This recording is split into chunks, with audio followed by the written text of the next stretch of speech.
आया आशुतोष जी, क्या बीजेपी खुद ही इस तरह के काम कर रही है जैसा कि रिजू जी कह रहे हैं कि अमित शाह के दौरे से पहले आप लोग सुर्खियां बटोरने के लिए ऐसा कर रहे थे? जी देखिए, आज जब से दुर्भाग्यजनक हत्या हुई है उसके बाद तृणमूल कांग्रेस की ओर से तरह तरह के बयान आ रहे हैं, जिसमें भी रिजू जी का भी एक बयान जुड़ा। सबसे पहले वहां के स्थानीय विधायक और जो म्युनिसिपल कॉर्पोरेशन के डिप्टी मेयर है वो जाकर वहां पर एक अमानवीय टिप्पणी करते हैं कि जो मृतक हैं उनके पिताजी भी 15 वर्ष पहले फांसी लगाकर आत्महत्या किए थे, इसीलिए उनका फैमिली हिस्ट्री है, तो हो सकता है कि ये भी आत्महत्या का मामला हो। ये कोई प्रथम बार नहीं है। इनके जिलाध्यक्ष अनुव्रत मंडल कहते हैं कि टीवी फटने से आग लगी रामपुर हाट में। हांसखाली कांड में मुख्यमंत्री ममता बनर्जी ने कहा था कि हो सकता है लव अफेयर हो। तो इसीलिए अगर इनके तरफ से ऐसे अमानवीय असंवेदनहीन बयान आते हैं तो इसको लेकर विचलित होने की कोई आवश्यकता नहीं है। दूसरी चीज, इनके प्रवक्ता कुणाल घोष ने क्या कहा कि हो सकता है कि बीजेपी ने स्वयं हत्या करवाई। अब ये एक तरफ तो कह रहे हैं कि फैमिली हिस्ट्री है आत्महत्या का, ये आत्महत्या, दूसरी तरफ ये कह रहे हैं कि हत्या का मामला है।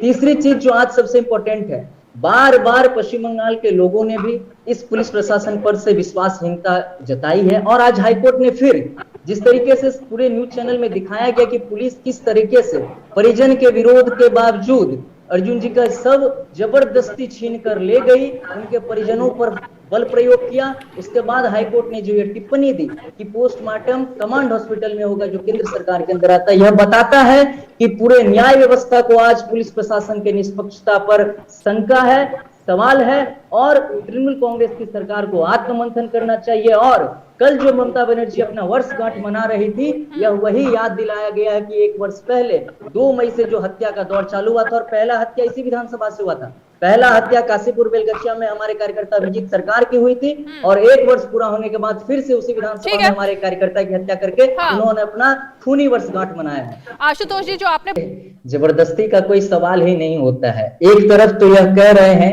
कि यह हत्या हो सकता है भाजपा ने स्वयं किया हो, दूसरी तरफ वहां के जो स्थानीय विधायक अतीन घोष हैं वो वहां प्रातःकाल पहुंचकर कहते हैं कि पिछले कोलकाता म्युनिसिपल कॉर्पोरेशन के चुनाव में जो मृतक हैं हमारे शहीद अर्जुन चौरसिया जी, उन्होंने तृणमूल कांग्रेस के लिए काम किया। अब आप देखेंगे कि चूंकि यह हत्या का मामला है इसीलिए इनका नेतृत्व स्वयं में ही बरगलाया हुआ है। प्रवक्ता यहाँ कुछ और कह रहे हैं, महामंत्री कुछ और कह रहे हैं, स्थानीय विधायक कह रहे कि वो हमारा ही कार्यकर्ता था, वो भाजपा का कार्यकर्ता था ही नहीं। यह उन्होंने ऑन रिकॉर्ड मीडिया के सामने कहा। यह सब कुछ बताता है कि यह एक राजनीतिक हत्या ही थी। और एक चीज और मैं बताना चाहूंगा कि पीड़ित के परिवार ने बताया है कि कल रात को 2:30 बजे जो स्थानीय police station, Chitpur police station, वहां परिजन गए थे, उन्होंने शिकायत दर्ज कराई थी, लेकिन वही पुलिस प्रशासन जो सबको छीनने के लिए अति उत्सुक दिखाई दी हत्या के बाद, वो उस समय रात को कोई भी इंटरेस्ट इसमें नहीं ली। क्यों? 2:30 बजे भी तो पुलिस जाकर सब बरामद कर सकती थी ना। अगर हत्या का ही मामला था तो रात को जाने से हत्या रोकी जा सकती थी।